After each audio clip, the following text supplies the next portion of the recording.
The strengthening and the broadening of the scope of the Groceries Supply Code of Practice of the Code, I think, is necessary, and as has been rehearsed already by those far more eloquent than I, it's very, very timely. I think it's important just to emphasise at the outset that our farmers, and indeed those farmers in Ceredigion, find themselves in a situation of severe uncertainty. We've heard quite a bit already about the impact of inflation, and I don't need to rehearse some of the statistics other than to say that the spikes in input costs and production costs have been quite severe, and although many of those input costs have come down in terms of inflation, they're not reducing, it's not deflation, and we're still finding many of our farmers struggling with heightened input costs. But it's also come at a time in which unfair and quite extraordinary trading practices have been exercised by too many of the large grocery industry businesses. And so we do find, and I think a member to my left mentioned it, a pincher happening to many of our farmers, which find themselves in a very vulnerable state of affairs. And so it's very timely that we debate some of these changes this afternoon. Farmers across the United Kingdom, specifically in my own constituency of Ceredigion, value some certainty. You know, the fact of the matter is that these businesses are built on long-term models due to the investments required in agriculture and also growing and production cycles. And so they are particularly vulnerable, yes, to these inflation spikes, as we've heard of, but also some of these very extraordinary trading practices, unfair trading practices, that do arise from the severe power imbalance that many of the members have described in greater detail this afternoon. The fact of the matter is the buying power of the grocery sector affords it a significant ability to apply short-term pressures onto suppliers and producers without much understanding of the long-term consequences of doing so. We've seen this power dynamic play out to disastrous effect over the last 18 to 24 months, Mrs Murray, particularly in the horticultural and poultry sectors, but other sectors are also complaining of severe practices being aggressively applied to them by some of these larger companies.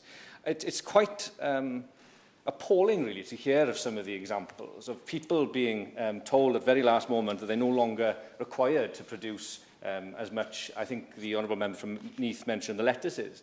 Others finding that their contracts are being changed or their verbal agreements are being changed with very little notice. Indeed, some growers only finding out by the time they come to harvest of the price that they will be paid for their produce.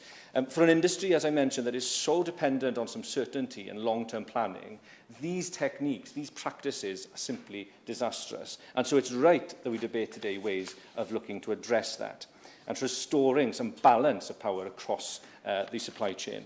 The Honourable Member for the Vale of Clwyd, I believe, Clwyd West, I hope you can forgive me, Clwyd West, the better of the Clwydian constituencies, mentioned how dominant the larger grocery retailers are in the UK, and that the UK food retail market is dominated by the 9 or 14 largest supermarkets.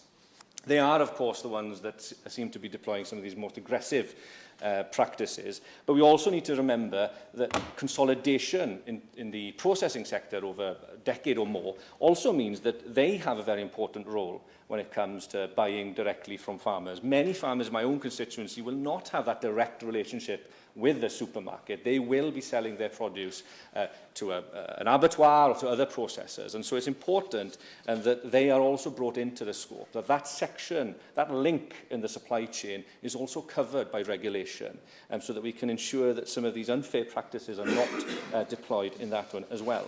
I would just refer members to the example of the dairy industry. Many of them have actually suffered from this consolidation. Now, consolidation in the processing sector has its benefits, but one of the downsides is that they often leave direct or primary producers with less of a choice as to who to sell their produce to, and it's particularly acute in the dairy industry. So if we were to extend the code, as many have already called for this afternoon, it would not only ensure that we have greater balance of power across the supply chain, but it also, I believe, help to balance some of the risk throughout the supply chain, something that other members have mentioned. And why should we be so concerned about this, Mrs Murray? Well, the fact of the matter is that many of these awful practices are causing such strain on farmers across the UK that far too many are actually considering whether or not they have a future in the industry. Another member mentioned some statistics, which I believe is 25% of dairy farmers in her constituency, or across the UK, beg your pardon, are considering whether or not they'll still be milking in a year's time. The impact that has, not just on productive capacity, but on our food security, is quite severe. And I agree with the honourable member, my honourable friend from Totnes. This should be a cause for real concern for members of all political parties, because we know in the world of changing climate, many of those growers and producers overseas are not going to be in a position to fill that gap if we lose our own domestic productive capacity. And so I'd end, Mrs Murray, by just reiterating some of the calls of the petitioners and the Riverford farming campaign to not only strengthen the Groceries Code adjudicator so that it is empowered to take effective and, if needs be, punitive action against those committing unfair trading practices in the supply chain, but also to extend the code, the Grocery Supply Code of Practice, to those intermediaries as well.